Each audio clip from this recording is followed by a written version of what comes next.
नमस्कार, मैं रजत कुमार आप सभी का स्वागत करता हूं। आज हम लोग सिल्वर वेडिंग कहानी के very short answer type question और एमसीक्यू क्वेश्चंस पे चर्चा करेंगे, क्योंकि सीबीएसई का जो पैटर्न है वो चेंज हो गया है। अब इस तरह के पार्ट से जो वितान से हैं ये एमसीक्यू टाइप क्वेश्चन ही पूछ रहे हैं, तो हम लोग कोशिश करेंगे कि ज़्यादातर एमसीक्यू टाइप क्वेश्चन तैयार हों। वे दोनों फॉर्म में आपके रहेंगे, एमसीक्यू के फॉर्म में भी यहाँ पे आप देख सकते हैं और very short answer type question के रूप में भी होंगे। तो आइए शुरू करते हैं। पहला प्रश्न है, सिल्वर वेडिंग कहानी के रचनाकार कौन है? मनोहर श्याम जोशी। सिल्वर वेडिंग कहानी के मुख्य पात्र, आप नायक कह सकते हैं इनको, यहाँ मैं मुख्य पात्र कहूँगा। यशोधर बाबू का पूरा नाम क्या था? यशोधर पंत। यशोधर बाबू किस पद पर कार्यरत थे? Section officer. यशोधर बाबू अपनी घड़ी को रोजाना किससे मिलाया करते थे? रेडियो समाचारों से। ऑफिस से चलते समय जूनियरों से कोई मनोरंजक बात कर दिन भर के शुष्क व्यवहार का निराकरण कर जाने की परंपरा यशोधर बाबू ने किससे सीखी थी? किशन से। किशन से ज़्यादातर चीज़ें सीखी हैं। जहाँ तक सीखने या उनसे अनुकरण करने की बात होगी तो यशोधर बाबू ने सारे अनुकरण किशन से ही किए हैं, अगर इस तरह से कोई प्रश्न आता है तो। अगला प्रश्न, आपकी चुनेदानी का क्या हाल है? चड्ढा ने यशोधर बाबू से यह सवाल किसके बारे में किया? तो उनकी कलाई घड़ी के बारे में किया। यशोधर बाबू ऑफिस में किशन को क्या कहकर बुलाते थे? साहब। हम लोगों को ये पता है कि यशोधर बाबू किशन के साथ ही रहा करते थे उनके घर में, लेकिन ऑफिस में पहुंचने के बाद किशन उनके साहब हो जाते थे। यशोधर बाबू मैट्रिक की परीक्षा कहाँ से पास किए थे? रैमजे स्कूल अल्मोड़ा से। यशोधर बाबू जब मैट्रिक पास करके दिल्ली आए तो उन्हें किसने शरण दी? किशन ने। किशन क्या थे? विवाहित थे, अविवाहित थे, विधुर थे या इनमें से कोई नहीं? तो इसका उत्तर होगा अविवाहित थे। किशन अविवाहित थे।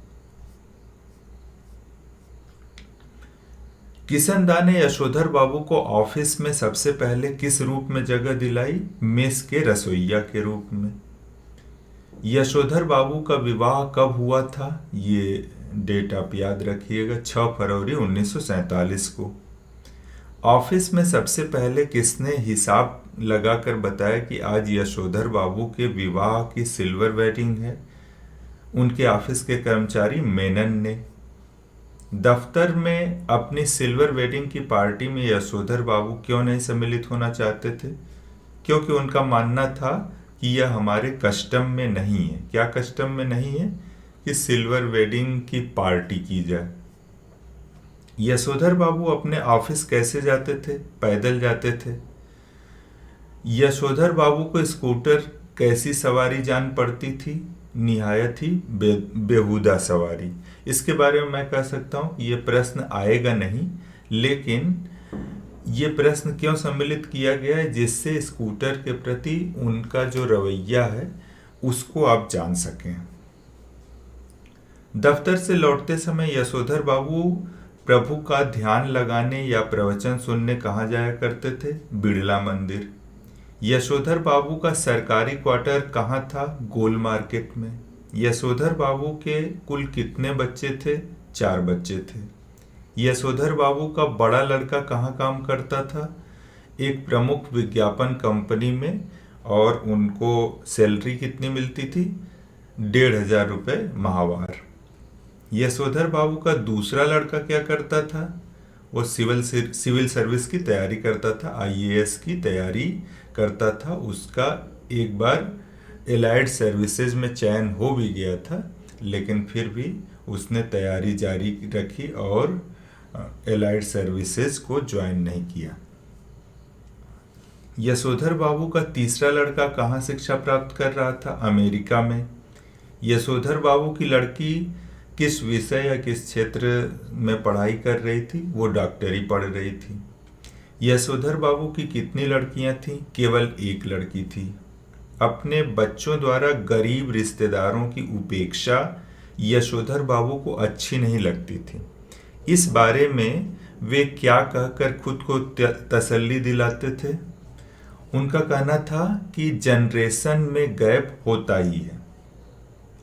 आमतौर पर यशोधर बाबू दफ्तर से लौटने के बाद कब तक घर पहुंचते थे? 8 बजे या उसके बाद। यशोधर बाबू घर देर से क्यों पहुंचते थे? क्योंकि पत्नी और बच्चों से हर छोटी बड़ी बात पर उनका मतभेद बना रहता था। सिल्वर वेडिंग कहानी में लेखक ने यशोधर बाबू की पत्नी को मॉड बन जाने का क्या कारण बताया है? बच्चों की तरफदारी करने की मातृसुलभ मजबूरी। यशोधर बाबू अपनी पत्नी को क्या कहकर चिढ़ाया करते थे? चटाई का लहंगा, बूढ़ी मुंह मुहासे, लोग करें तमाशे, सान्याल बुढ़िया। जब बिरादर के किसी व्यक्ति से किशनदा के बारे में यशोधर बाबू ने पूछा कि उनकी मृत्यु कैसे हुई, तो उसने क्या जवाब दिया? उसने कहा जो हुआ होगा, मतलब पता नहीं क्या हुआ होगा। यशोधर बाबू किसे अपना आदर्श मानते थे? किशनदा को। ये बहुत ही इंपॉर्टेंट है और बहुत ही आसान भी है। जिम्मेदारी सर पर पड़ेगी तब सब अपने ही आप ठीक हो जाएंगे। ये फिक्रा यानी ये वाक्य या वाक्यांश यशोधर बाबू ने किससे प्राप्त किया था? जाहिर सी बात है किशनदा से। जनार्दन जोशी कौन थे? यशोधर बाबू के जीजा थे। जनार्दन जोशी कहाँ रहते थे? अहमदाबाद में। मां की मृत्यु के बाद यशोधर बाबू का पालन पोषण किसने किया? उनकी बुआ ने, जो विधवा थी। उनकी बुआ कहाँ रहती थी? अल्मोड़ा में। याद करिए कि इन्होंने हाई स्कूल कहाँ से किया था? हाई स्कूल इन्होंने रैमजे स्कूल अल्मोड़ा से ही किया था। किशनदा तो थे ही जन्म के बूढ़े। यह कथन किसका है? यशोधर बाबू की पत्नी का। पत्नी के फैशन के कौन से तरीके यशोधर बाबू को पसंद नहीं थे? बुढ़ापे में बगैर बांह का ब्लाउज पहनना, रसोई में ही दाल भात खा लेना, ऊंची हील वाली सैंडल पहनना, लिपस्टिक लगाना, बालों में खिजाव लगाना। लेखक ने किशनदा का मानस पुत्र किसे कहा है? यशोधर बाबू को। पहनावे के मामले में कौन सी छवि यशोधर बाबू के मन में किशनदा की बनी हुई थी? कुर्ते पाजामे के ऊपर ऊनी गाउन पहने, सिर पर गोल विलायती टोपी और पाँव में देसी खड़ाऊं धारण किए हुए और हाथ में कुत्तों को भगाने के लिए एक छड़ी लिए हुए। समाज कार्य से संबंधित कौन से काम यशोधर बाबू ने किशनदा से सीखा और आज भी जारी रखे हुए हैं? तो ये सब हैं।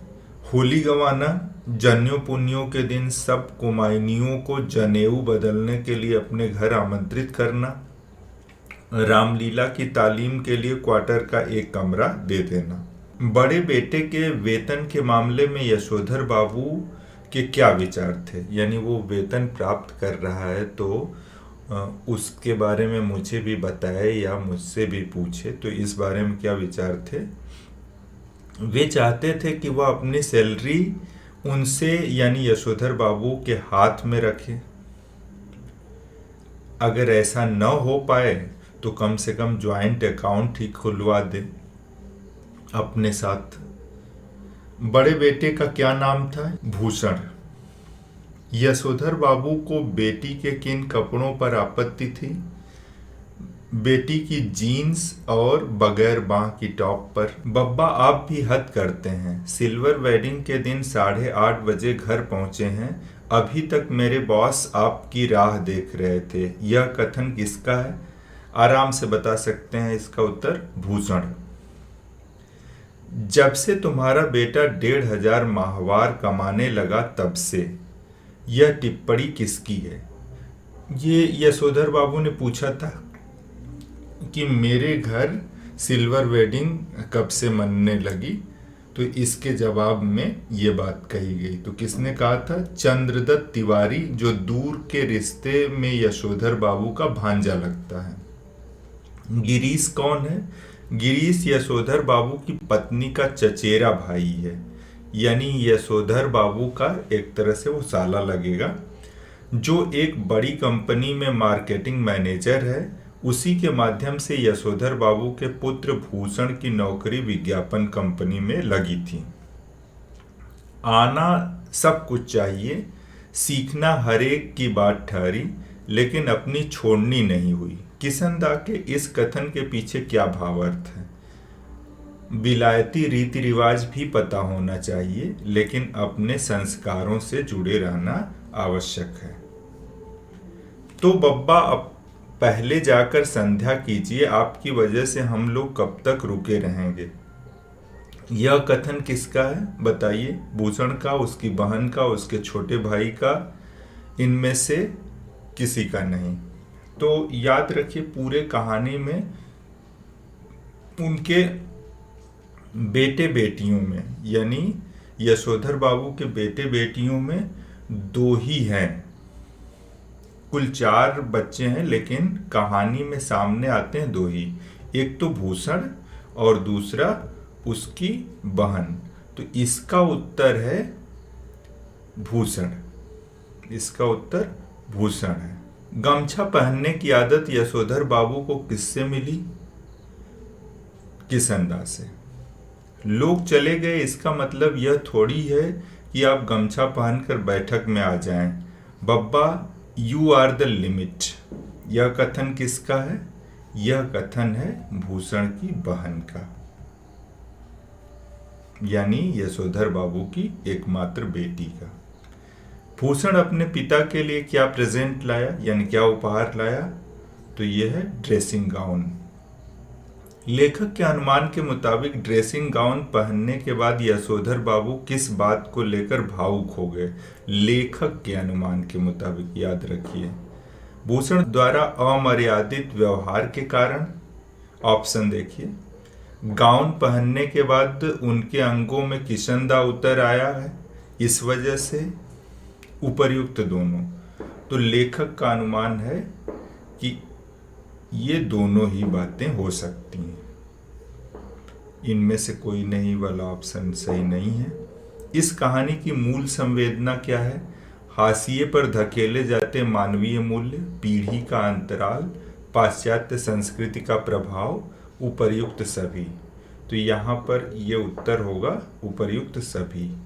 अगर उपर्युक्त सभी न दे, तब इसमें सबसे ज़्यादा सटीक क्या होगा? सबसे ज़्यादा सटीक आप लगा सकते हैं ये। यशोधर बाबू अक्सर किस जुमले का प्रयोग करते हैं? Somehow improper. तो बस आज के लिए इतना ही। बहुत बहुत धन्यवाद।